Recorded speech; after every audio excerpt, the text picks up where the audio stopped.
Isang simpleng connection error sa CCTV ang naging dahilan para talikuran ni Alpas ang kanyang flight at magmadaling umuwi. Dala ng isang masamang kutob, binagtas niya ang daan, pabalik sa Villa Paraiso, hindi alam na ang kanyang desisyon ang magbabago sa lahat. Akala niya ay magnanakaw lang ang kanyang aabutan, ngunit sa likod ng nakasaradong pinto ng kanilang kwarto, isang mas masahol na katotohanan ang naghihintay. Handa ka bang buksan ang pinto kung ang madadatnan mo ay ang pagguho ng iyong sariling pamilya? Paano kung ang taong pinagkakatiwalaan mo ng lubos ay may itinatagong demonyo kapag walang nakatingin? Error. Cannot connect to server. Paulit-ulit na lumalabas ang mga salitang iyon sa screen ng cellphone ni Alpas Mendoza. Nakaupo siya sa loob ng marangyang airport lounge, napapalibutan ng mga abalang negosyante, ngunit ang kanyang buong mundo ay nakasentro lamang sa maliit na screen na hawak niya. Isang malamig na kaba ang unti-unting gumapang sa kanyang dibdib. Hindi ito ordinaryong technical issue. Ang security system ng kanilang bahay, ang Villa Paraiso, ay high-tech. Kahit kailan ay hindi ito pumalya. Ngayon lang, sa mismong araw ng kanyang flight papuntang LA para sa isang napakahalagang business deal, sinubukan niyang baliwalain ang pakiramdam. Baka nag-update lang ang system, baka mahina ang signal. Ngunit may isang boses sa kanyang isipan, ang instinct ng isang asawa, ng isang ina, na nagsasabing may mali. Isang malaking kamalian. Tinawagan niya ang landline ng kanilang bahay. Ilang ring bago ito sagutin ng kanilang kasambahay na si Yaya Ginhawa. "Hello, Ma'am Alpas?" Tila nag-aalangang bati nito. "Yaya, kumusta? Bakit hindi ko ma-access ang CCTVs?" Diretsong tanong ni Alpas. Pilit pinapakalma ang sarili. Narinig niya ang pag-aalangan sa kabilang linya. "Ay ma'am, hindi ko po alam. Baka po nawalan lang ng internet?" "Nariyan ba si Sir Bo mo?" Tanong ni Alpas. Ang Bo ay ang palayaw ng kanyang asawang si Silakbo. "Po? Si Sir?"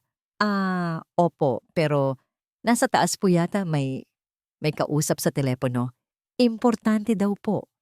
Ang pag-aatubili sa boses ni Ginhawa ay sapat ng kumpirmasyon para kay Alpas. Hindi ganito ang kanyang yaya Wawa. Kilala niya ito. May itinatago ito. Isang malamig na pakiramdam ang bumalot sa kanyang buong katawan. Agad siyang tumayo. Hindi na pinansin ang mamahaling kapeng, halos hindi niya nagalaw. "Ma'am, saan po kayo pupunta?" "Final boarding call na po." Gulat na tanong ng kanyang personal assistant. "Cancel the flight!" Madiin at pinalna, sabi ni Alpas, habang mabilis na naglalakad palabas ng lounge. "Pero Ma'am Alpas, ang deal sa LA, ito na po yung pinaghirapan natin." Hindi na lumingon si Alpas. May mas mahalaga siyang kailangang iligtas. O baka, huli na ang lahat. Ang biyahe pa uwi ay isang malabong paglalakbay. Ang malakas na buhos ng ulan ay tila nakikisimpatya sa namumuong bagyo sa kanyang dibdib. Ang mga alaala ng masasayang araw nila ni Silakbo sa loob ng sasakyang yon, ang kanilang tawanan, ang mga pangarap, ay biglang napalitan ng mapait na takot. Ang Villa Paraiso, ang kanilang paraiso, ay tila isang madilim na kastilyo sa gitna ng ulan. Tahimik niyang ipinasok ang sasakyan sa garahe. Walang sumalubong sa kanya. Ang buong bahay ay nababalot sa isang nakabibinging katahimikan. Dahan-dahan siyang umakyat sa hagdanan, bawat hakbang ay parang may bigat na 1 tonelada. Nang marating niya ang pasilyo patungo sa kanilang master's bedroom, huminto siya. May narinig siyang tunog mula sa loob. Hindi ito boses ni Silakbo na may kausap sa telepono. Ito ay halakhak. Isang halakhak ng babae na hindi pamilyar sa kanya. Isang halakhak na malandi at puno ng panunuya. Sinundan iyon ng malalim na tawa ng isang lalaki, ang tawa ng kanyang asawa. Nanginginig ang kamay ni Alpas na humawak sa malamig na doorknob. Huminga siya ng malalim, ipinikit ang mga mata, at nagdasal na sana. Sana ay nagkakamali lang siya ng dinig. Pero sa pagpihit niya ng pinto at pagtulak dito upang bumukas, lahat ng kanyang panalangin ay naglaho. Ang paraisong kanyang binuo, ang kanyang mundo, sa isang iglap ay gumuho at naging abo. Sa ibabaw ng kanilang kama, sa lugar kung saan nila binuo ang kanilang mga pangarap at pamilya, ay nakahiga ang kanyang asawang si Silakbo. At sa mga bisig nito ay may ibang babae sa pagkarsasa. Walang nagsalita. Ang tanging maririnig sa loob ng malawak na silid ay ang mabigat na paghinga ng tatlong tao at ang walang tigil na pagpatak ng ulan sa labas. Para kay Alpas, ang bawat segundo ay tila isang matalim na kutsilyong dahan-dahang tumatarak sa kanyang puso. Ang babae, na nakabalot lamang sa mamahaling kumot na regalo niya kay Silakbo noong kanilang anibersaryo, ang unang nakabawi sa pagkabigla. Isang ngisi ang sumilay sa mga labi nito. Isang ngising puno ng tagumpay at pangaasar. Dahan-dahan itong umupo, hindi man lang tinangkang takpan ng sarili at buong paghamon na tumingin kay Alpas. Si Silakbo, sa kabilang banda, ay nataranta. Mabilis siyang bumangon, hinablot ang kanyang damit na nakakalat sa sahig at sinubukang lumapit kay Alpas. "Hira, mahal, let me explain." Nagsisimula pa lang siya nang itaas ni Alpas ang kanyang kamay. Isang senyales para tumigil ito. Ang mukha ni Alpas ay walang emosyon.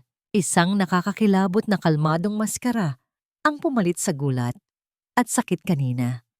Ang kanyang mga mata ay malamig, tila 2 piraso ng yelo na kayang tumunaw sa kahit anong kasinungalingan. "Explain what, Silakbo?" Ang boses niya ay mahinahon ngunit may bigat. "Explain mo kung paano naging meeting room ang kwarto natin? Explain mo kung sino ang bagong business partner mo." She's nobody, Hira. It was a mistake. Isang pagkakamali lang." Pautal-utal na sabi ni Silakbo. Ang mga mata ay nagmamakaawa. Sa puntong yon, isang tawa ang pumuno sa silid. Galing ito sa babae. Si Liab. "Nobody?" Ulit nito, habang isinusuot ang puting dress shirt ni Silakbo. Pagkatapos ng lahat, "Nobody lang ako, Bo?" Tumingin ito kay Alpas. "Para sa kaalaman mo, Mrs., hindi ito ang unang pagkakamali. At siguradong hindi rin ang huli." Ang bawat salita ni Liab ay isang sampal sa pagkatao ni Alpas. Ang pagiging kalmado niya ay unti-unting nabitak. Ang galit, na kanina pa niya pinipigilan, ay nagsimulang umakyat mula sa kanyang sikmura patungo sa kanyang lalamunan. "Get out," mahinang sabi ni Alpas. Ang mga mata ay nakatuon lamang sa babae. "Excuse me?" Patuyang sagot ni Liab. "Sabi ko, lumabas ka." Ulit ni Alpas, mas malakas na ngayon. "Lumabas ka sa pamamahay ko, bago pa kita makaladkad palabas." Tumayo si Liab, walang bakas ng takot. Naglakad ito palapit kay Alpas, huminto sa mismong harapan niya at bumulong. "Ang tapang mo naman sa sarili mong pamamahay. Tignan natin kung hanggang saan yang tapang mo kapag wala ka ng matirhan." Pagkatapos noon ay kinuha nito ang kanyang mga gamit at naglakad palabas ng silid na parang reyna. Iniwan ang mag-asawa sa isang nakabibinging katahimikan. Nang sila na lang ang naiwan, ang lahat ng lakas ni Alpas ay biglang nawala. Napasandal siya sa pader, ang mga tuhod ay nanginginig. Lumapit si Silakbo. "Mahal, patawarin mo ako. Please." "Lasing lang ako. Hindi ko sinasadya." "Hindi mo sinasadya?" Isang mapait na tawa ang kumawala sa mga labi ni Alpas. "Ilang beses na, Silakbo? Ilang beses mo nang sinabing hindi mo sinasadya?" "Ang camera system, pinatay mo para hindi ko makita. 'Di ba? Si Yaya tinuruan mong magsinungaling. This was planned. Hindi ito pagkakamali. Ito ay pagpili. Pinili mo to." "Alpas, please. Isipin mo ang mga bata. Sinasinag at huni. Para sa kanila. Please, ayusin natin to." Ang pagbanggit sa pangalan ng kanilang mga anak ang nagsilbing huling gatilyo. Ang kalmadong maskara ni Alpas ay tuluyang nabasag. Isang malakas na sampal ang dumapo sa pisngi ni Silakbo. Huwag na huwag mong gagamitin ang mga anak ko para pagtakpan ang kalaswaan mo. Sigaw ni Alpas, ang mga luha ay sunod-sunod ng bumuhos. Tapos na tayo, Silakbo. Tapos na ang lahat. Hinawakan ni Silakbo ang namumula niyang pisngi. Ang pagmamakaawa sa kanyang mga mata ay biglang napalitan ng lamig. Ang tunay na Silakbo ay lumabas. Tapos na, ulit niya, may halong panunuya. Sa tingin mo ba ganun lang kadali yon? Lumapit siya kay Alpas. Ang boses ay naging isang mapanganib na bulong. Sige, hiwalayan mo ako. Pero sa oras na gawin mo yan, sisiguraduhin kong wala kang makukuha. Lahat ng ito, ikinumpas niya ang kanyang kamay sa buong silid, sa buong bahay. Ang kumpanya ng mga magulang mo. Nakapangalan sa akin ang karamihan dyan, Alpas. Isang malademonyong nangngiti ang sumilay sa kanyang mga labi. Hiwalayan mo ako at panoorin mo kung paano ka at ang pamilya mo ay babagsak. You will live with nothing. Magiging pulubi. Lubi ka sa sarili mong pamamahay. Ang lamig ng hangin sa loob ng opisina ng abogado ay tila tumatagos hanggang sa kaibuturan ng mga buto ni Alpas. Nakaupo siya sa harap ni Attorney Valeriano, isang veteranong abogado na matagal nang pinagkakatiwalaan ng pamilya Mendoza. Sa ibabaw ng mesa, nakalatag ang mga dokumentong hindi niya inakalang kailangan niyang basahin sa buong buhay niya. Alpas, panimula ng abogado. Ang boses ay puno ng pag-aalala. Ang mga dokumentong ito, ang mga pirma dito, ay tunay. Ang karamihan sa shares ng Alpas Group ay naipasa na kay Silakbo sa loob ng nakaraang 2 taon. Ramdam ni Alpas ang paghinto ng pintig ng kanyang puso. 2 taon? Ibig sabihin, habang abala siya sa pagpapalaki sa kanilang mga anak at pagpapalawak ng negosyo, dahan-dahan na pala siyang inaalisan ng kapangyarihan ng sarili niyang asawa. Paano? Paano nangyari yon, attorney? Hindi ko matandaang pumirma ako ng ganoong klaseng dokumento. Pabulong na sabi ni Alpas. Pilit na pinipigilan ang nanginginig na boses. Mukhang ginamit niya ang mga blanket authority at mga proxy documents na pinapirmahan niya sa'yo noong mga panahong abala ka sa expansion ng kumpanya. Niloko ka niya, Alpas. Sa likod ng bawat ngiti at bawat halik, may kinukuha siya sa'yo. Napayo ko si Alpas. Ang mga palad ay nakapatong sa kanyang pisngi. Ang sakit ay hindi na lang sa emosyonal na antas. Ito ay pisikal na hapdi na tila dumudurog sa kanyang pagkatao. Ang tiwala na itinanim niya kay Silakbo sa loob ng 10 taon ay naging isang patalim na ngayon ay nakabaon sa kanyang likod. Pag-uwi niya sa Villa Paraiso, ang bahay na dati puno ng liwanag ay tila naging isang madilim na kulungan. Sinalubong siya ni Yaya Ginhawa sa may pintuan. Ang mga mata ay namumugto sa kakakaiyak. Ma'am Alpas. Mahinang tawag nito. Hindi na nakapagsalita si Alpas. Niyakap niya ng mahigpit ang matandang kasambahay, ang tanging tao na alam niyang hindi siya tatraydurin. Sa bisig ni Ginhawa, hinayaan ni Alpas na kumawala ang lahat ng sakit na kanina pa niya kinikimkim. Ang mga luha ay parang ilog na hindi mapigilan, binabasa ang balikat ni Ginhawa. Ma'am, huwag po kayong susuko. Alam ko po ang totoo. Nakita ko po si Sir Bo na may mga kasamang ibang tao noon dito sa bahay. Mga taong hindi ko kilala. May mga dalang malalaking sobre. Patawad po, ma'am. Natakot lang ako. Humiwalay si Alpas sa yakap. Pinunasan ang mga luha. Yaya, huwag kang humingi ng tawad. Hindi mo kasalanan kung bakit naging hayop ang asawa ko. Gabi na nang makatanggap si Alpas ng isang tawag. Mula ito sa numero ng isang courier service. May kailangang pirmahan na dokumento. Nang buksan niya ang sobre, ang kanyang mga kamay ay hindi na lang nanginginig. Sila ay naninigas sa galit. Isang petisyon para sa annulment at joint custody ng mga bata. At ang mas malala, isang injunction order na nag-uutos na i-freeze ang lahat ng joint accounts nila, pati na rin ang access niya sa pondo ng Alpas Group habang dinidinig ang kaso. Gusto mo nang digmaan si Lakbo? Bulong ni Alpas sa sarili habang tinititigan ang kanyang refleksyon sa salamin. Ang mga mata niya, na dati ay puno ng pagmamahal, ay wala nang natirang lambot.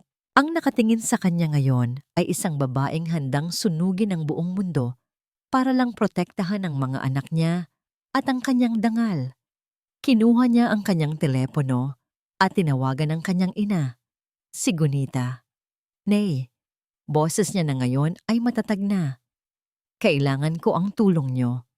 Hindi lang para sa akin, kundi para sa kinabukasan ng mga apo niyo.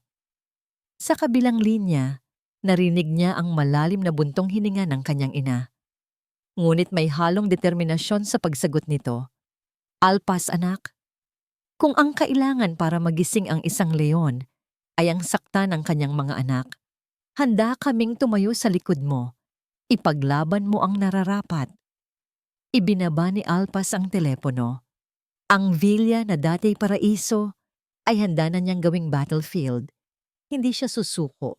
Hindi siya matatalo. 2 linggo na ang lumipas mula nang gumuho ang mundo ni Alpas. Ang bawat araw ay isang pakikipaglaban sa mga abogado, sa mga bangko, at higit sa lahat, sa sarili niyang mga demonyo. Ang Villa Paraiso ay hindi na isang tahanan, kundi isang malamig na headquarters ng digmaan kung saan ang bawat sulok ay may paalala ng isang masakit na kataksilan. Ngayong umaga, habang nakatayo siya sa harap ng salamin, halos hindi na niya makilala ang sarili. Ang mga mata niya ay may maitim na bilog, bakas ng mga gabing walang tulog. Ngunit sa kabila ng pagod, may isang bagay na nagbago sa kanyang mga mata, isang nanlalamig na determinasyon para kinasinag at huni, para sa kanyang mga magulang, para sa kanyang sarili. Ma'am, handa na po ang sasakyan. Anunsyo ni Yaya Ginhawa mula sa pintuan. Kailangan niyo na pong umalis para sa meeting sa Kanlungan Corp. Huminga ng malalim si Alpas.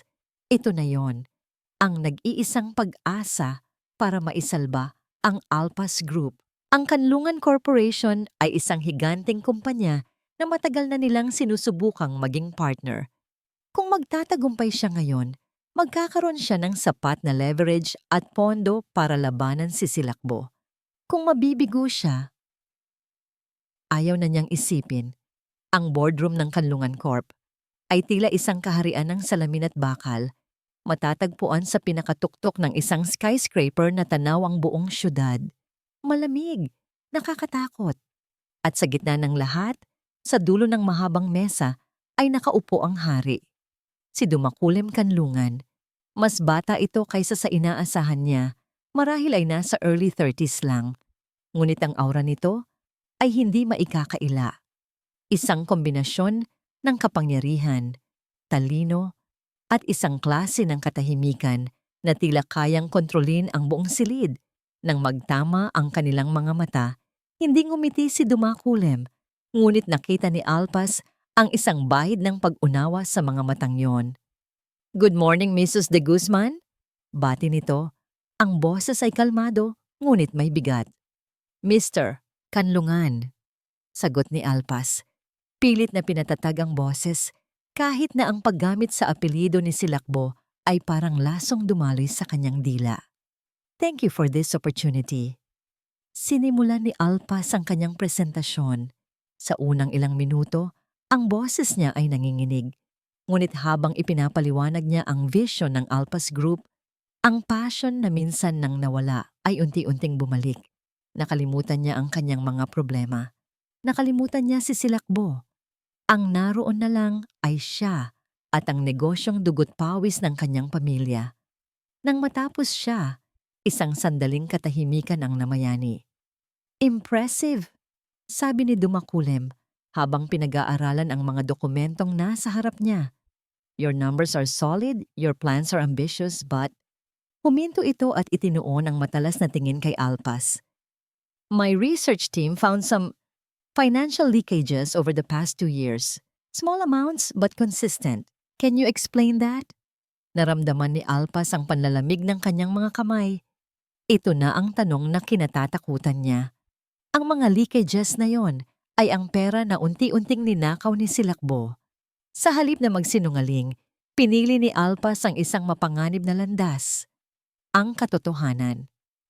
Mr. Kanlungan, panimula niya, my company is currently undergoing an internal restructuring. I discovered some anomalies recently, and I assure you, my top priority is to fix them. I can guarantee that under my sole leadership, those leakages will stop. Tinitigan siya ni Dumakulim ng matagal. Tila binabasa nito ang bawat hibla ng kanyang pagkatao. Pagkatapos ng tila isang walang hanggang katahimikan, tumango ito. I see. Nang matapos ang pulong at paalis na si Alpas, tinawag siya ni Dumakulim. Mrs. de Guzman, humarap si Alpas. It takes courage to admit a problem exists. Sabi nito, ang boses ay mas malumanay na ngayon. Lalo na kapag ang problema ay nasa loob mismo ng sariling pamamahay. Nagulat si Alpas. Paano niya nalaman? Lumapit ito ng kaunti. Sapat lang para sila lang ang magkarinigan. Huwag mong hayaang apulahin ng unos ang apoy sa loob mo. Pagkasabi noon ay tumalikod na ito at pumasok sa kanyang pribadong opisina.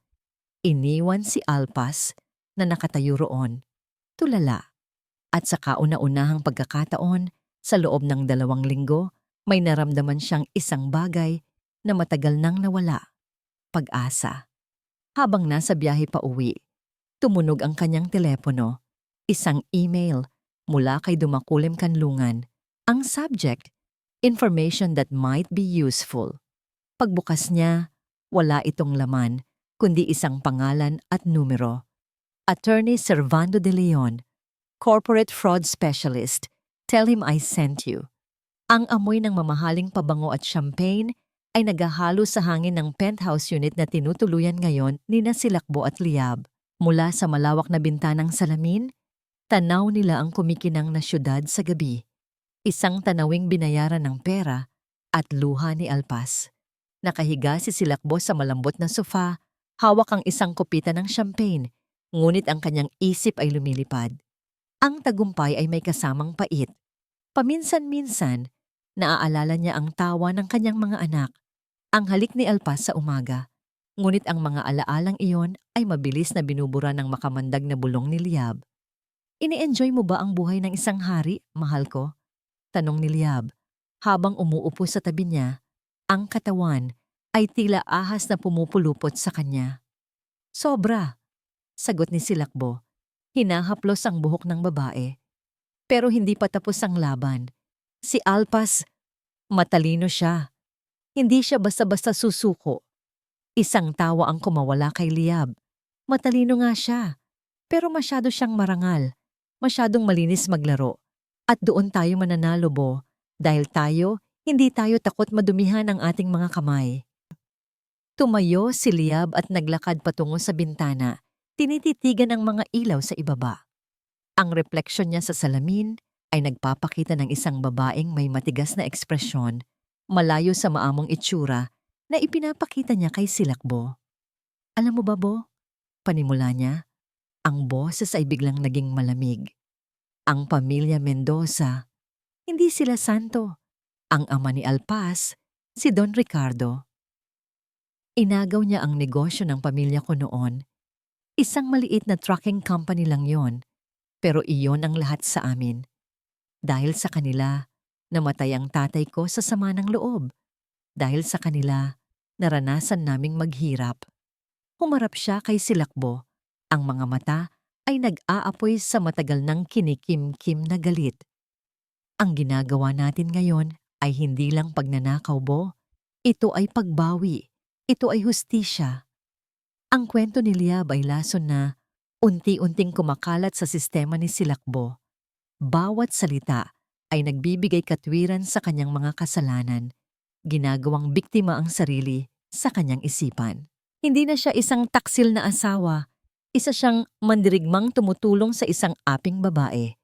Gagawin ko ang lahat para sa iyo, Liab, sabi ni Silakbo, puno ng paninindigan. Ngumiti si Liab, isang ngangiting hindi umabot sa kanyang mga mata.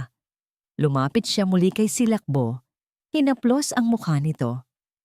Alam ko, mahal ko, kaya may naisip na akong susunod na hakbang. Ano yon? Nagsampa na siya ng kaso para bawiin ang kumpanya at malamang may mga ebidensya na siyang hinahanap laban sa'yo. Kailangan nating unahan siya. Kailangan nating sirain ang kredibilidad niya bago pa niya masira ang sayo. Paano? Tanong ni Silakbo, nabubuhayan ng loob sa plano. Simple lang, bulong ni Liab. Sa mata ng publiko at ng korte, ano ba ang pinakamahalaga sa isang ina? Nag-isip si Silakbo. Ang mga anak niya? Eksakto. Ang nangiti ni Liab ay lumawak, nagpapakita ng isang nakakakilabot na itsura. Kung mapapatunayan nating isa siyang pabayang ina, isang babaeng mas inuuna ang trabaho kaysa sa pamilya, walang maniniwala sa kanya. Mawawalan siya ng simpatiya, mawawalan siya ng lakas. Natahimik si Silakbo. Kahit sa gitna ng kanyang kasakiman, may isang bahagi sa kanya na nakaramdam ng kaba. Ang mga anak niya, sina Sinag at Huni. Hindi ba? Hindi ba't masyado na yon, Liab? Mga bata sila. Hinawakan ni Liab ang mukha ni Silakbo. Pinilit itong tumingin sa kanyang mga mata. Gusto mo bang manalo, Bo? Gusto mo bang mapasa atin ang lahat ng ito? Minsan, sa isang digmaan, kailangan mong isakripisyo ang ilang sundalo para manalo. Ang pag-aalinlangan sa mga mata ni Silakbo ay dahan-dahang nawala, napalitan ng apoy ng kasakiman na muling pinagliyab ni Liab. Gagawin natin, pinal na sabi ni Silakbo. Mula sa bintana ng penthouse, ang syudad ay tila isang malaking chessboard at para kay Liab, si Alpas ay isa na lamang reyna na malapit ng ma-checkmate gamit ang mga pinakamamahal nitong piyesa, ang sarili niyang mga anak. Parang mga gutom na buwitre, ang mga reporter na nag-aabang sa labas ng Regional Trial Court. Pagbaba pa lang ni Alpas sa kanyang sasakyan, agad siyang dinumog ng nakabibinging sigawan at sunod-sunod na flash ng mga kamera. Mrs. De Guzman, totoo bang pinabayaan niyo ang mga anak niyo para sa career? Mrs. De Guzman, ano ang masasabi niyo sa paratang na may ibang lalaki kayo, kaya kayo nakikipaghiwalay?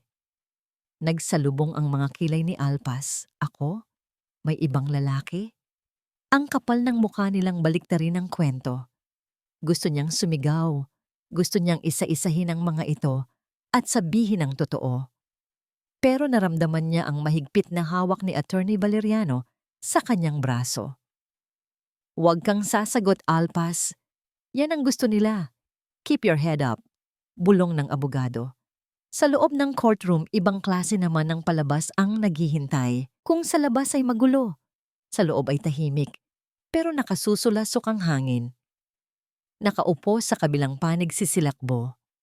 Wala na ang mamahaling suit na suot nito noong nasa penthouse.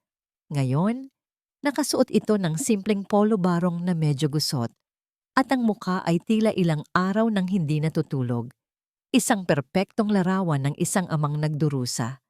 Nang magsimula ang pagdinig, halos masuka si Alpas sa mga naririnig niya. Your Honor, panimula ng abogado ni Silakbo na may tonong puno ng awa. Ang kliyente ko ay isang simpleng ama na ang tanging hangad ay mapanatili ang pamilya. Pero si Mrs. Alpas Mendoza, mas pinili niya ang yaman. Mas pinili niya ang LA kaysa sa Villa Paraiso. Ipinakita ng abogado ang flight itinerary na kinansela ni Alpas noong gabing iyon. Tignan niyo po, aalis siya dapat papuntang Amerika. Iniwan ang mga bata at ang asawang may sakit. Kung hindi lang nakansela ang flight. Sinungaling!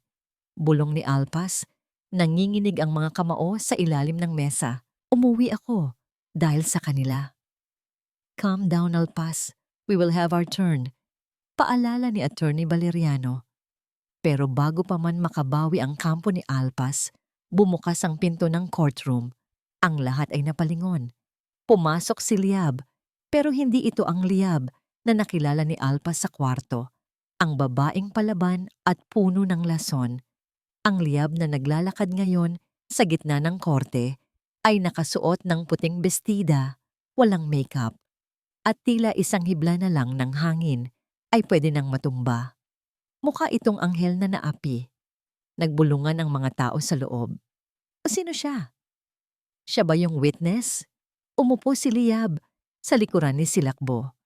Tumingin ito kay Alpas ng saglit at sa isang kisap mata, nakita ni Alpas ang pamilyar na demonyong nangisi bago ito muling nagpalit ng anyong maamo. Nang tawagin si Silakbo sa witness stand, tinanong siya tungkol kay Liab. Siya lang ang tumulong sa akin noong mga panahong wala akong matakbuhan. Madamdaming sagot ni Silakbo, sabay punas ng pekeng luha. Kaibigan lang siya na nagmalasakit. Biglang tumayo si Attorney Valeriano. Your Honor! Objection! Ang babaeng yan ay ang kabit na nahuli sa akto ng kliyente ko.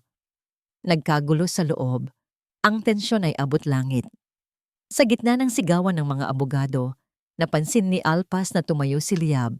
Hawak nito ang kanyang ulo, tila nahihilo. Umuga ang katawan nito. Liab! Sigaw ni Silakbo mula sa witness stand. Bago pa man makahakbang ang sinuman, tuluyang bumagsak si Liab sa sahig. Nawalan ito ng malay. Mabilis na tumalon si Silakbo mula sa kinauupuan niya. Binaliwala ang utos ng judge. Sinalo niya ang walang malay na katawan ni Liab.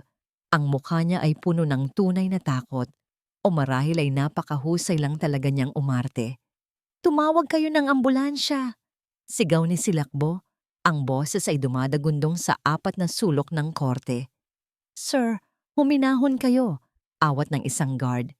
Tinabig ni Silakbo ang guard at humarap sa lahat, lalo na kay Alpas na nakatayo na rin sa gulat. Huwag niyong hahawakan ang mag-ina ko! Sigaw ni Silakbo. Ang mga mata ay nanlilisik. Tumahimik ang buong paligid. Ang hininga ng lahat ay tila naputol. Ano? Bulong ni Alpas.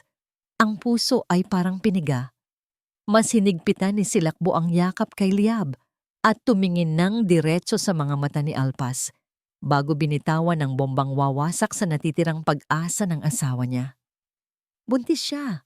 Buntis si Liab. At hindi ko hahayaang saktan niyo ang anak namin tulad ng ginawa mo sa pamilyang ito. Ang mga flash ng kamera mula sa mga bintana at pintuan ay nagsunod-sunod na parang kidlat.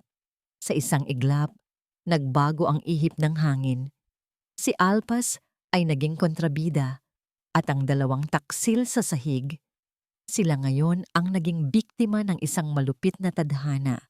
Nang hina ang mga tuhod ni Alpas at napaupo siya pabalik sa kanyang upuan. Buntis. Sa gitna ng kaguluhan, nakita niyang idinilat ni Liab ang isang mata nito habang nakasubsob sa dibdib ni Silakbo.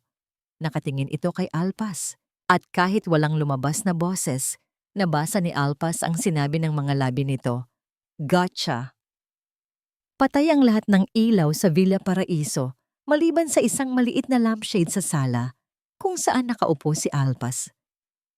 Hawak niya ang isang baso ng tubig na kanina pa hindi nababawasan. Ang katahimikan ng bahay ay mas nakabibingi kaysa sa sigawan sa korte kanina. Paulit-ulit na nagre-replay sa isip niya ang eksena. Buntis. May bagong buhay na nabuo mula sa kataksilan. At sa mata ng mundo, siya ang kontrabida, ang walang pusong asawa na nanggugulo sa isang masayang pamilya. Tumingin siya sa taas, sa hagdanan patungo sa kwarto ng kambal. Sina Sinag at Huni ay mahimbing na natutulog. Walang kamalay-malay na ang kanilang ama ay gumagawa ng panibagong pamilya na wawasak sa kanila. Pagod na ako. Bulong ni Alpas sa hangin. Pagod na ako. Sa gitna ng kanyang pagmumuni-muni, tumunog ang doorbell. Napakunot noo si Alpas. Gabing-gabi na. Wala siyang inaasahang bisita at tiyak na hindi papapasukin ng security sa gate ang mga reporter. Tumayo siya at sumilip sa video intercom. Isang pamilyar na sasakyan ang nasa labas at isang pamilyar na mukha. Si Dumakulim Kanlungan, pinagbuksan niya ito ng pinto. Wala itong suot na Amerikana, naka-plain t-shirt lang ito at jeans, bit-bit ang isang paper bag na may logo ng Kape Kanlungan. Mr. Kanlungan, anong ginagawa niyo dito ng ganitong oras? Gulat na tanong ni Alpas. Dumakulim or just dumb? Pagtatama nito, sabay angat ng paper bag. At nandito ako hindi bilang business partner. Nandito ako dahil napanood ko ang balita at naisip kong walang sino man ang dapat uminom ng mapait na kape ng mag-isa. Pinapasok niya ito. Sa sala, inilabas ni Dumakulim ang laman ng bag, mainit na hot chocolate at ensaymada. Hindi kape. Paliwanag nito habang inaabot ang tasa kay Alpas. Kasi kailangan mong matulog, pero kailangan mo rin ng init ng loob. Tinanggap ni Alpas ang tasa. Ang init nito ay dumaloy sa kanyang nanginginig na mga kamay. Sa unang pagkakataon ngayong araw, naramdaman niyang huminga siya ng maluwag. Bakit mo ginagawa to? Tanong ni Alpas, nakatingin sa maitim na likido. Talunan na ako, Dum. Narinig mo naman siguro. Buntis ang kabit niya. Sa bansang ito, kapag may bata ng sangkot, nagbabago ang ihip ng hangin. Umupo si Dumakulim sa tapat niya. Ang tingin nito ay seryoso at malalim. Ang katotohanan ay hindi nagbabago, Alpas. Kahit baliktarin pa nila ang mundo. Ang bata ay inosente, oo. Pero ang kasalanan ng ama ay hindi mabubura ng isang sanggol. Huminto siya sandali. Huwag kang bibitaw. Kasi kung bibitaw ka, sino na ang lalaban para sa katotohanan? Nagkwentuhan sila ng sandali.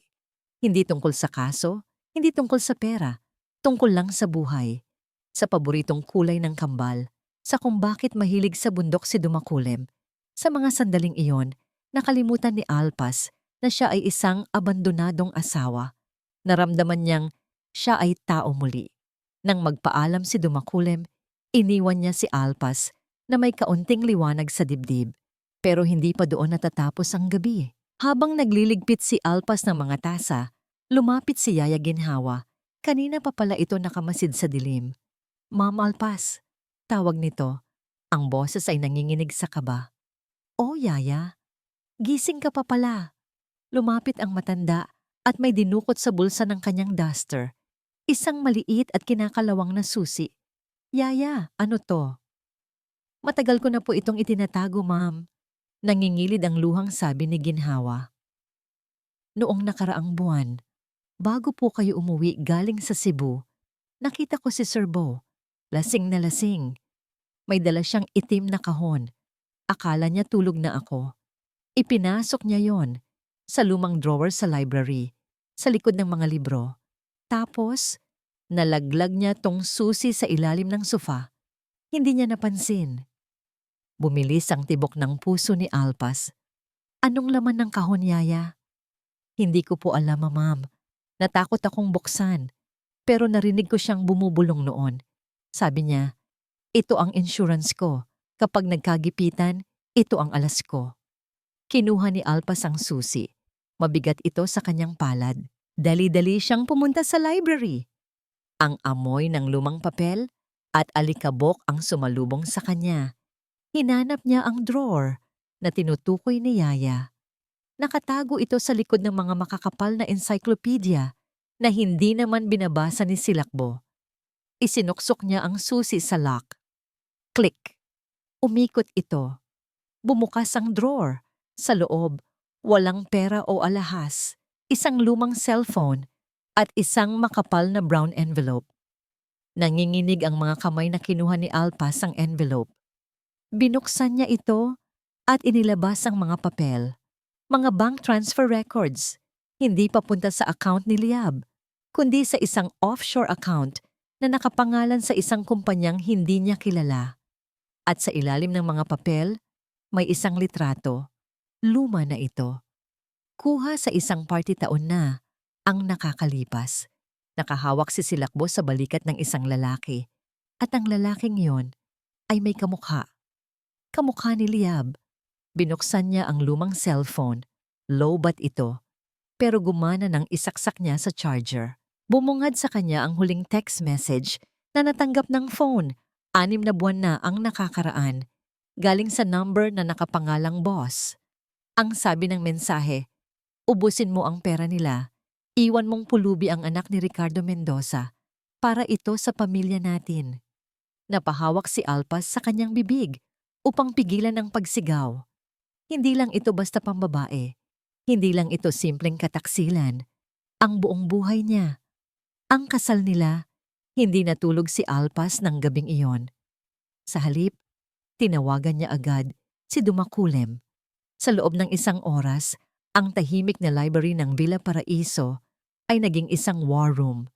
Dumating si Dumakulem kasama ang isang IT specialist na si Ken. Bit-bit ang mga gamit na kailangan para buksan ang lahat ng sikreto ng lumang cellphone. Ang hangin sa silid ay mabigat. Tanging ang tunog ng keyboard at ang mahinang ugong ng computer ang maririnig. Alpas, tignan mo to. Tawag ni Dumakulem habang nakaturo sa isang lumang litrato na iniskan nila. Lumapit si Alpas. Ang litrato ay nagpapakita kay Silakbo, mas bata ng ilang taon, na nakikipagkamay sa isang matandang lalaki. Ang lalaki ay may matalim na mata at pamilyar na hugis ng mukha. Kilala ko siya, bulong ni Alpas.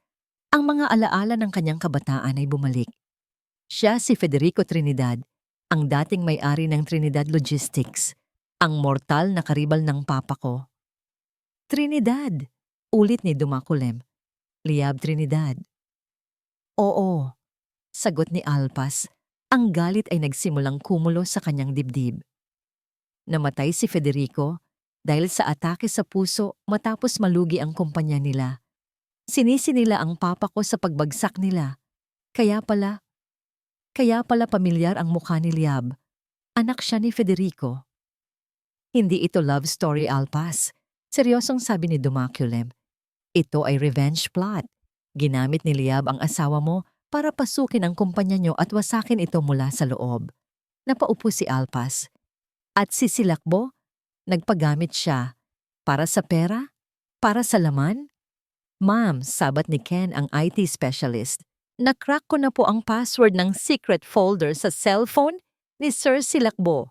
Mukhang hindi lang po si Ma'am Liab ang kalaro niya. May mga records dito na nagpapakita na si Sir Silakbo ay naging paranoid. Paranoid? Takang tanong ni Alpas. Opo, mukhang hindi siya 100% na nagtitiwala kay Liab. May mga screenshots dito ng usapan na nakuha siguro ni Sir Silakbo nang hindi nakatingin si Ma'am Liab. At may mga voice recordings na palihim niyang kinuha. Lumapit sila sa computer screen. Binuksan ni Ken ang isang audio file na may petsang 2 buwan na ang nakakaraan. Click! Ang boses ni Liab ay umalingaw-ngaw sa speakers, pero iba ang tono nito, hindi malandi, hindi galit. Ito ay tunog ng isang taong naiinip. Oo nga, babe. Konting tiis na lang. Ang tanga-tanga talaga ng Silakbo na to. Nauuto ko sa lahat ng gusto ko. Pirma lang siya ng pirma. Konti na lang. Makukuha na natin ang lahat ng assets ng mga Mendoza. Pagkatapos nun, iiwan ko na ang matandang yon at magsasama na tayo. Ang anak natin ang magmamana ng lahat. Nanlaki ang mga mata ni Alpas. Napatingin siya kay Dumakulem. Babe, ulit ni Alpas, may kausap siyang ibang lalaki at ang batang ipinagmamalaki ni Silakbo sa korte, ay hindi kay Silakbo. Pagtatapos ni Dumakulem. Ken, kaya mo bang matrace kung sino ang kausap niya? Tanong ni Alpas. Ang boses ay nanginginig sa excitement at galit. Sinusubukan ko po, ma'am. Ang number ay nakaregister sa isang prepaid SIM. Pero mabilis na nag-type si Ken. May isang deleted message dito na na-recover ko galing sa sent items ni Liab na na-screenshot ni Sir Silakbo. Isang image file ang lumabas sa screen. Isang screenshot ng text message. To my only love message. Nagdrama na naman si Bo kanina. Nakakapagod umarte. Excited na akong makasama ka, Javier. Basa ni Alpas. Ang pangalan ay parang kidlat na tumama sa kanyang alaala. Napahawak si Alpas sa mesa. Javier. Javier Trinidad. Ang kapatid ni Liab. Ang panganay na anak ni Federico. Ang buong katotohanan ay bumagsak sa kanila na parang bomba. Ang lalaking mahalal ni Liab, ang ama ng dinadala niya, ay hindi ibang tao. Ito ay ang sarili niyang kadugo? O baka isang ampon? O baka may mas malalim at mas madilim pang sikreto ang pamilyang Trinidad? Pero isa lang ang sigurado si Alpas. Si Silakbo ay hindi ang mastermind. Siya ay biktima rin ng sarili niyang katangahan at kasakiman. Siya ay ginagatasan ng magkapatid na Trinidad. Kailangan nating mahanap si Javier, madiin na sabi ni Alpas. Siya ang susi. Siya ang magpapatunay na niloloko lang nila ang korte at niloloko nila si Silakbo. Biglang tumunog ang computer ni Ken, isang warning sound. Ma'am, sir, may nagtatangkang mag-remote wipe ng data ng cloud storage na nakalink sa number na ito. Alam na nilang binubuksan natin. I-download mo lahat. Bilis! Sigaw ni Dumakulem. Mabilis ang mga daliri ni Ken. Ang progress bar sa screen ay tumatakbo. 80%, 70%, 75%. Biglang namatay ang screen. Blackout. Ken? Tanong ni Alpas. Pigil ang hininga. Lumingon si Ken. Pawisan pero nakangiti. Tinaas niya ang isang flash drive. Nakuha ko po. At nakuha ko rin ang location kung saan nanggaling ang command para burahin ang files. Tumingin si Ken sa kanila. Ang muka ay seryoso. Nanggaling ang signal sa loob ng St. Luke's Hospital, sa private suite ni Liab Trinidad. Ang tunog ng bawat segundong lumilipas sa orasan ng korte ay parang martilyong pumupukpok sa dibdib ni Alpas. Tik-tak, tik-tak ha. Ito na ang araw ng desisyon para sa temporary restraining order at sa petition ni Silakbo na ilipat ang management ng Alpas Group sa kanya habang dinidinig ang kaso ng annulment. Ang argumento ni Silakbo, si Alpas ay mentally unstable at hindi kakayanin ang pressure ng negosyo habang may dinadalang problema sa pamilya. Nakakatawa. Siya ang niloko, siya ang ninakawan, pero siya ang pinalalabas na baliw. Tumingin si Alpas sa pinto sa likuran ng courtroom. Sarado. Walang Dumakulem. Walang Ken. Ang huling text ni Dumakulem kaninang madaling araw ay, "Papunta na kami sa ospital. Hintayin mo kami." Pero tanghali na. Nagsisimula na ang pagdinig at wala pa rin sila. Your Honor, tumayo ang abogado ni Silakbo, puno ng kumpiyansa. Malinaw sa mga isinumite naming dokumento na ang kumpanya ay nanganganib sa ilalim ng pamumuno ni Mrs. Mendoza dahil sa kanyang emosyonal na outburst noong nakaraang hearing. Napatunayan naming hindi siya karapat-dapat na humawak ng desisyon ngayon. Lalo na at may isang inosenteng sanggol na kailangang protektahan ng aking kikliyente. Napatingin ang lahat kay Liab. Nakaupo ito sa wheelchair sa tabi ni Silakbo, nakasuot ng puting cardigan at hinihimas ang kanyang tiyan na tila ba ito ang pinakamahalagang bagay sa mundo. Tumingin ito kay Alpas at nagbigay ng isang maliit at malungkot na ngiti. Isang ngiting pang-FAMAS Award ang galing. Si Silakbo naman ay umakbay kay Liab, bumulong ng kung ano at hinalikan ito sa noo. Ang mga tao sa gallery ay napabuntong hininga sa touching na eksena. Naisip ni Alpas, kung alam lang nila na ang lalaking yan ay ginagago lang din ng babaeng yan. May sasabihin pa ba ang depensa? Tanong ng judge na mukhang naiinip na. Tumayo si Attorney Valeriano, ang abogado ni Alpas. Your Honor, humihiling po kami ng kaunting extension. May hinihintay po kaming susing ebidensya na magpapabago sa takbo ng kasong ito. Extension? Suminghal ang judge. Attorney, binigyan ko na kayo ng 2 araw. Hindi pwedeng ibitin natin ang kapakanan ng kumpanya at ng mga empleyado dahil sa hinihintay nyo na wala naman kasiguraduhan. Pero Your Honor, denied. Mabilis at matigas na sagot ng judge. Maglalabas na ako ng desisyon ngayon. Parang binuhusan ng malamig na tubig si Alpas. Nanlamig ang kanyang mga kamay. Napahawak siya sa gilid ng mesa para hindi siya matumba. Ito na ba yon? Pagkatapos ng lahat ng luha, ng lahat ng sakit, matatalo siya ng ganito? Tumingin si Silakbo sa kanya. Wala nang pagmamahal, wala nang pagsisisi. Ang nakikita lang niya sa mata nito ay tagumpay. Nanalo ako, Alpas, ang sinasabi ng mga mata nito. Sabi ko sa'yo, wala kang laban. Nagsimulang magbasa ang judge. Base sa mga ebidensyang naihain at sa pagsasaalang-alang sa best interest ng kumpanya at ng pamilya, pinikit ni Alpas ang kanyang mga mata.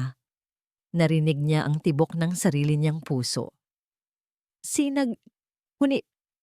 Patawarin niyo si Mama. Ipinag-uutos ng korteng ito na ang pamamahala ng Alpas Group ay pansamantalang ilipat sa pangalan ni Blag. Ang malakas na pagbukas ng pinto ng courtroom ay umalingaw-ngaw na parang pagsabog. Napahinto ang judge. Napalingon ang lahat, kabilang sina Silakbo at Liab. Nagulat na gulat. Sa bukana ng pinto nakatayo si Dumakulem. Hingal na hingal. Gusot ang damit. May galos sa braso. Pero ang kanyang mga mata ay nagliliyab sa determinasyon. Hawak niya ang isang itim na tablet sa itaas ng kanyang ulo. Itigil niyo ang pagdinig! Sigaw ni Dumakulem. Ang boses ay puno ng awtoridad na hindi pwedeng ignorahin. Sino ka? Anong karapatan mong manggulo sa korte ko? Galit na sigaw ng judge. Guards! Palabasin siya! Nagkatinginan ang mga guards, akmang lalapit. Ako si Dumakulim Kanlungan. Mabilis na sagot nito habang naglalakad papasok, hindi iniinda ang mga guards. At ang hawak ko ay patunay na ang korteng ito ay niloloko at binababoy ng mga taong nakaupo sa kabilang panig. Itinuro niya sina Silakbo at Liab. Ang babaeng yan ay hindi biktima at ang lalaking yan, tinuro niya si Silakbo, ay hindi ang ama ng batang dinadala niya. Napatayo si Silakbo. Anong sinasabi mo? Sinungaling. Talaga? Hamon ni Dumakulem. Lumapit siya sa judge at ibinagsak ang tablet sa mesa nito. Your Honor, panoorin niyo to. Panoorin niyo kung paano nila pinagtawanan ang batas. Sa likod ni Silakbo, napansin ni Alpas na namutla si Liab. Ang maamong mukha nito ay napalitan ng takot. Ang kamay na kanina ay humahaplos sa tiyan ay ngayon ay mahigpit na nakakuyom sa armrest ng wheelchair. Tumingin si Alpas kay Dumakulem. Tumango ito sa kanya. Nandito na ang hustisya. Ang katahimikan sa loob ng courtroom ay binasag ng isang boses mula sa tablet na nakapatong sa mesa ng judge. Isang boses na pamilyar sa lahat, lalo na kay Silakbo. Cheers, Javier, para sa tagumpay natin. Konting-konti na lang at mapapasa atin na ang lahat ng pinaghirapan ni Don Ricardo. Sa screen, malinaw nakita si Liab. Nakaupo siya sa kandungan ng isang lalaki. Si Javier, ang ipinakilala niyang kapatid niya kay Silakbo. Naghahalikan sila habang hawak ang mga baso ng alak. Nanlaki ang mga mata ni Silakbo. Ang kanyang bibig ay bumuka, pero walang lumabas na salita. Tila siya sinuntok sa sikmura ng paulit-ulit. Ang lalaking tinuring niyang bayaw, na pinakain at pinatira niya sa mga condo unit na binili gamit ang pera ng kumpanya, ay karelasyon pala ng kanyang mahal? Nagpatuloy ang video. Paano si Bo? Tanong ni Javier sa video, habang hinahaplos ang tiyan ni Liab. Hindi ba siya magdududa na hindi kanya yan? Tumawa ng malakas si Liab sa video. Isang tawang nakakapanindig balahibo. Si Bo?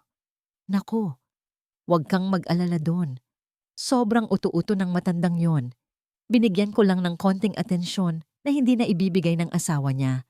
Sunod-sunuran na parang aso. Paniwalang-paniwala siya na siya ang tatay nito. Ang tanga. 'Di ba? Ang tanga, 'di ba? Ang mga salitang yon ay umalingaw-ngaw sa buong korte. Sa upuan ng depensa, dahan-dahang tumayo si Silakbo. Ang mukha niya ay namumula. Ang mga ugat sa leeg ay halos pumutok na sa galit. Lumingon siya kay Liab. Ang Liab na kanina ay mukhang anghel at mahina. Ngayon ay nakayuko. Nanginginig hindi sa sakit, kundi sa takot. Alam niyang tapos na ang laro. Liab, ang boses ni Silakbo ay garalgal, parang hayop na nasugatan. Totoo ba to? Kapatid mo siya. Sabi mo kapatid mo siya. Hindi sumagot si Liab. Sumagot ka. Sigaw ni Silakbo na dumagundong sa apat na sulok ng silid. Sa puntong yun, nagsalita si Dumakule mula sa gitna ng korte. Ang boses niya ay kalmado, pero matalim. Hindi sila magkapatid, Mr. De Guzman. Sila ay magkababata, magkasabwat at magkarelasyon. At ito, inilabas ni Dumakulim ang isang papel mula sa kanyang bulsa. Ang DNA test result na nakuha namin mula sa sample na nakuha sa ospital kanina. Negative. Hindi ikaw ang ama ng dinadala niya. Para itong huling pako sa kabaong ni Silakbo. Tumingin si Silakbo kay Liab. Ang mga mata ay puno ng luha at puot. Binigay ko sa iyo lahat. Tinalikuran ko ang pamilya ko. Tinalikuran ko ang asawa ko. Para sa'yo. Tapos gagawin mo lang akong tanga? Dahan-dahang nag-angat ng tingin si Liab. Wala na ang maamong muka. Wala na ang luha. Ang pumalit ay isang matigas at malamig na ekspresyon. Ang tunay na mukha ng isang kontrabida. Oo, sigaw ni Liab pabalik. Tumayo mula sa wheelchair na hindi naman talaga niya kailangan. Oo, ginamit lang kita. Akala mo ba talaga mamahalin kita? Tignan mo nga yung sarili mo. Isa kang loser na umaasa lang sa yaman ng asawa mo. Kung hindi dahil sa pera ni Alpas, ni hindi kita lilingunin. Walang hiya ka. Nawala sa sarili si Silakbo. Sa sobrang galit, sinugod niya si Liab. Akmang sasakalin niya ito sa gitna ng korte. Order in the court, guards! Sigaw ng judge habang kinakalampag ang gavel. Nagkagulo ang lahat. Dinumog ng mga guards si Silakbo bago pa man niya madampian si Liab. Nagpupaglas siya, sumisigaw, nagmumura. Ang dating kagalang-galang na negosyante ay naging isang baliw na kriminal sa paningin ng lahat. Samantala, si Alpas ay nanatiling nakaupo. Hindi siya gumalaw. Pinapanood lang niya ang 2 taong sumira sa buhay niya na ngayoy nagpapatayan na. Dapat ay masaya siya. Dapat ay tumatawa siya sa tagumpay. Pero ang naramdaman lang niya ay awa. Awa para sa isang lalaking piniling maging bulag at awa para sa isang babaeng nilamon ng paghihiganti. Nang mapusasan na ng mga pulis si Silakbo, tumigil ito sa pagwawala. Hingal na hingal, pawisan, at gulo-gulo ang damit. Dahan-dahan siyang lumingon sa gawin ni Alpas. Nagkatitigan sila. Sa mga mata ni Silakbo, nakita ni Alpas ang pagsisisi, ang tunay na pagsisisi. Ang realisasyon na ang babaeng nasa harap niya, ang babaeng tinalikuran at niloko niya, ay siya palang tanging totoo sa buhay niya. At ngayon, huli na ang lahat. Alpas, bulong ni Silakbo. Ang mga luha ay umaagos sa kanyang pisngi. Alpas, tulungan mo ako. Huminga ng malalim si Alpas. Tumayo siya, inayos ang kanyang damit at tiningnan ng asawa, ang dating asawa, ng diretso sa mata. Walang galit, walang puot, wala. Tinalikuran niya ito at naglakad palapit kay Dumakulim. Tapos na ang palabas, mahinang sabi ni Alpas. Umuwi na tayo. Hindi na kailangan ng gavel ng judge para tapusin ang kaguluhan. Ang katotohanan mismo ang nagpatahimik at tumapos sa lahat. Pinanood ni Alpas habang pilit na isinasakay ng mga pulis si Silakbo sa police mobile. Ang lalaking dati naglalakad ng taas noo, suot ang mamahaling suit at puno ng yabang, ngayon ay nakaposas gusot ang damit, at umiiyak na parang bata. Alpas! Parang awa mo na! Bawiin mo ang kaso! Alpas! Ang sigaw ni Silakbo ay tumatagos sa dingding ng korte hanggang sa labas. Pero para kay Alpas, tunog na lang ito ng radyong unti-unting humihina ang signal. Hindi siya lumingon, hindi dahil sa galit, kundi dahil wala na siyang sasabihin. Naubos na ang lahat ng salita niya noong mga panahong nagmamakaawa siyang ayusin ang pamilya nila. Sa kabilang banda, si Liab ay hindi rin nakaligtas. Inaresto siya dahil sa kasong falsification of documents at conspiracy to commit fraud. Ang pekeng biktima act niya ay naglaho. Habang hinihila siya ng mga babaeng pulis, nagpupumiglas siya. Minumura ang judge, ang mga abogado, at maging si Javier na ngayon ay nakayuko na rin sa isang sulok. Huli sa akto. Nang tuluyang makaalis ang mga sasakyan ng pulis, naiwan si Alpas sa steps ng Hall of Justice. Huminga siya ng malalim. Ang hangin ay amoy usok ng sasakyan at alikabok. Pero para sa kanya, ito ang pinakamatamis na hangin na nalanghap niya sa loob ng mahabang panahon. Amoy kalayaan. You okay? Napalingon siya sa kanyang tabi. Si Dumakulem. Nakasandal ito sa pader, nakalagay ang mga kamay sa bulsa at nakatingin sa kanya ng may halong pag-aalala at paghanga. Ngumiti si Alpas, isang totoo at magaan na ngiti. Okay na okay, Dam. Parang nabunutan ako ng tinik na nakabaon sa puso ko. Sabi ko naman sa'yo, ganting ng ngiti ni Dumakulem. Ang katotohanan ang magpapalaya sa'yo, kahit gaano pa ito kasakit sa simula. Salamat, seryosong sabi ni Alpas. Kung wala ang tulong mo. Shh! Putol ni Dumakulem. Ginawa mo to, Alpas. Ako lang ang nagbigay ng ilaw, pero ikaw ang naglakad palabas ng dilim. Naglakad sila patungo sa sasakyan ni Alpas. Ang mga reporters ay nandoon pa rin, pero hindi na sila lumapit. Ang aura ni Alpas ngayon ay hindi na ang kawawang asawa na pwede nilang pagpiestahan. Siya na ang reyna na nagwagi sa digmaan at tila nirespeto nila ang kanyang katahimikan. Pagdating sa Villa Paraiso, iba na ang ihip ng hangin. Wala na ang bigat. Sinalubong siya ni Yaya Ginhawa sa gate. Ang mga mata ay puno ng luha ng kaligayahan. Ma'am, nabalitaan ko po sa radyo. Salamat sa Diyos. Niyakap siya ni Ginhawa ng mahigpit. Tapos na, Yaya. Tapos na ang bangungot natin. Mula sa loob ng bahay, tumakbo palabas ang kambal. Mama! Mama! Lumuhod si Alpas at sinalubong ang mahigpit na yakap ni Sinag at Huni. Ang amoy ng kanilang buhok, ang init ng kanilang maliliit na katawan. Ito ang kanyang premyo. Ito ang dahilan kung bakit siya lumaban. Mama, bakit ka umiiyak? Inosenteng tanong ni Sinag habang pinupunasan ang luha sa pisinggi ni Alpas. Wala to, anak. Bulong ni Alpas, hinalikan ang noo ng mga bata. Tears of joy lang to, kasi simula ngayon, tayo na lang, at magiging masaya tayo. Lumipas ang ilang linggo. Isang maaliwalas na umaga, tumayo si Alpas sa harap ng building ng kumpanya. Nakatingala siya sa mga trabahador na nasa itaas. Dahan-dahan nilang tinatanggal ang malaking bakal na letra ng apelyidong D.E. Guzman na nakadikit sa pasad ng building. Bawat letrang bumabagsak ay tila simbolo ng pagputol niya sa nakaraan. Ang D na simbolo ng dusa, ang G na simbolo ng gulo. Lahat tinatanggal. Nang malinis na ang pader, iniangat ng mga trabahador ang bagong signage. Gawa ito sa makintab na ginto at bakal, sumasalamin sa sikat ng araw. Alpas Group of Companies. Binasa ito ni Alpas ng mahina.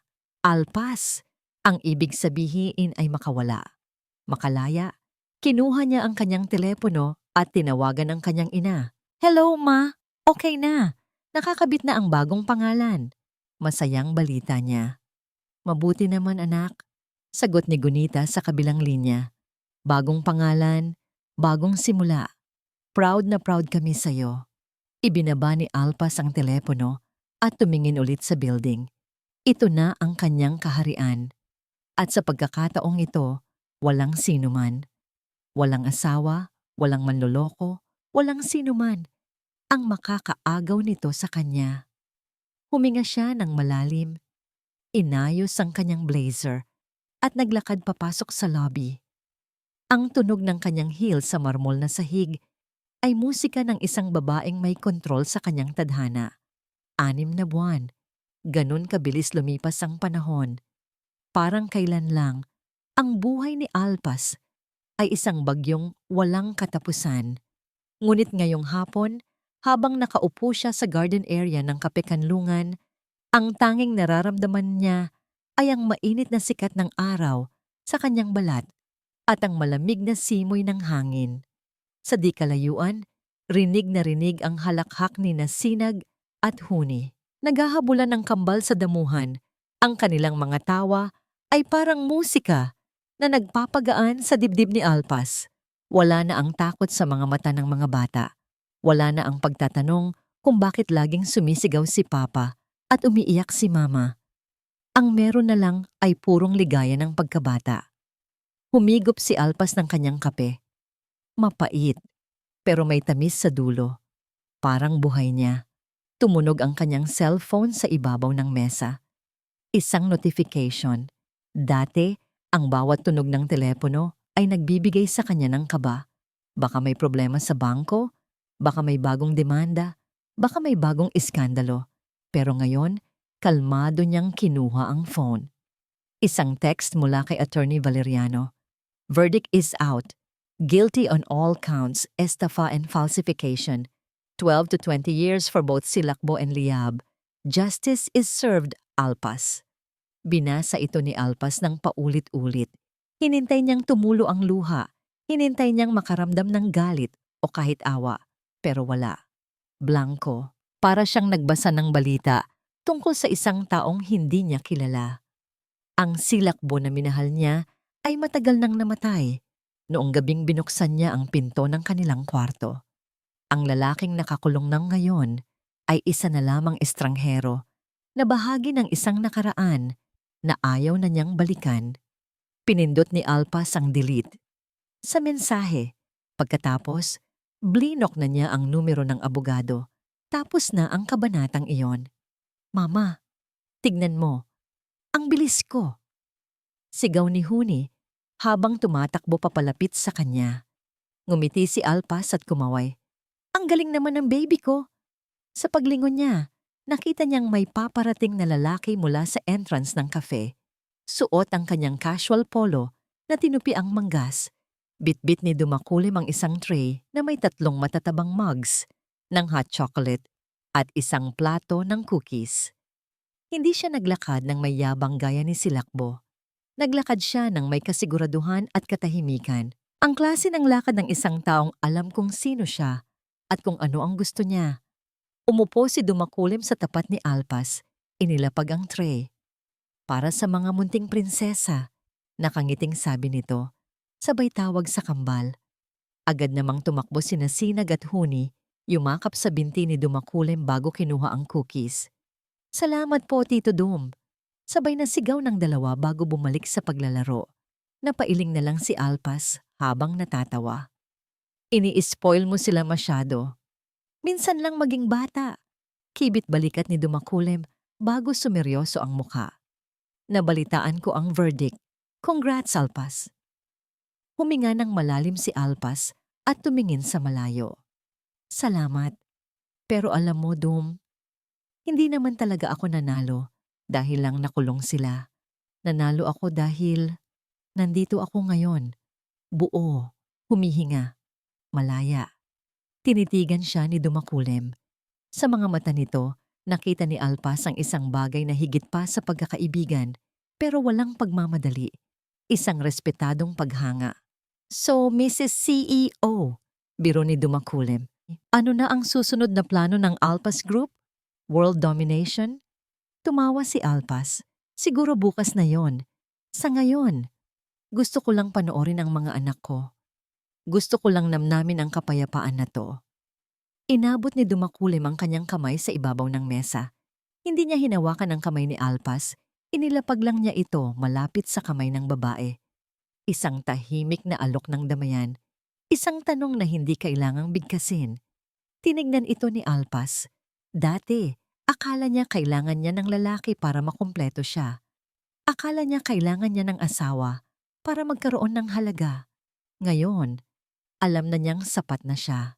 Buong buo. Pero hindi ibig sabihin noon ay kailangan niyang mag-isa habang buhay. Dahan-dahan, ipinatong ni Alpas ang kanyang kamay sa ibabaw ng kamay ni Dumakulim. Isang magaan na hawak, isang simula. Salamat, Dam, bulong niya, sa pagsama sa akin na sa dilim. Ngumiti si Dumakulim at sa pagkakataong ito, umabot ang ngiti sa kanyang mga mata. Kahit kailan, Alpas, kahit kailan. Ang hangin ay umihip, dala ang amoy ng bagong tabas na damo at pag-asa. Sa ilalim ng maaliwalas na langit, kasama ang tawa ng kanyang mga anak at ang presensya ng isang tunay na kaibigan, nahanap ni Alpas ang kanyang sagot. Hindi paraiso ang kailangan niya para maging masaya. Kailangan lang niyang maging malaya upang lumipad, upang magmahal muli, at upang maging siya. Dahil sa wakas, si Alpas ay nakawala na. At iyan po ang pagtatapos ng kwento ni Alpas Mendoza. Isang kwentong nagpapaalala sa atin na ang tunay na halaga ng isang babae ay hindi nasusukat sa singsing na suot niya o sa apelyidong dinadala niya. Ang aral na iiwan sa atin ng kwentong ito ay simple lang. Huwag tayong matakot bumitaw sa mga bagay o tao na sumusugat sa atin. Minsan, akala natin ay sayang ang pinagsamahan, pero mas sayang ang ating sarili kung mananatili tayo sa isang relasyong puno ng kasinungalingan. Ang paglaya ay masakit sa simula, pero ito ang tanging daan upang mahanap natin ang tunay na kapayapaan at ang taong tunay na magpapahalaga sa atin. Maraming salamat po sa pagsama sa amin sa bawat kabanata ng buhay ni Alpas, sa kanyang luha, sa kanyang laban at sa kanyang tagumpay. Sana ay naging inspirasyon ito sa bawat Alpas na nakikinig ngayon na lumalaban para sa kanilang sarili at pamilya. Gusto naming marinig ang boses nyo. Ano ang naramdaman nyo sa ending? Sa tingin nyo, tama ba ang naging parusa kina Silakbo at Liab? At boto ba kayo kay Dumakulim para kay Alpas? I-comment nyo na yan sa ibaba dahil binabasa namin ang bawat mensahe nyo. Hindi dito nagtatapos ang ating paglalakbay. Marami pa pong kwentong kasing ganda at mas puno ng aral dito sa aming channel. Kung nagustuhan nyo ang kwentong ito, please huwag kalimutang i-like ang video, i-share sa pamilya at mga kaibigan na mahilig sa drama at mag-subscribe na rin para lagi kayong updated sa mga susunod pa naming kwento. I-click nyo ang notification bell para kayo ang unang makarinig kapag may bago kaming upload. Pagpalain po kayo ng Panginoon, kayo at ang inyong buong pamilya. Hanggang sa muli, ito ang inyong tagapagkwento. Nagpapaalam.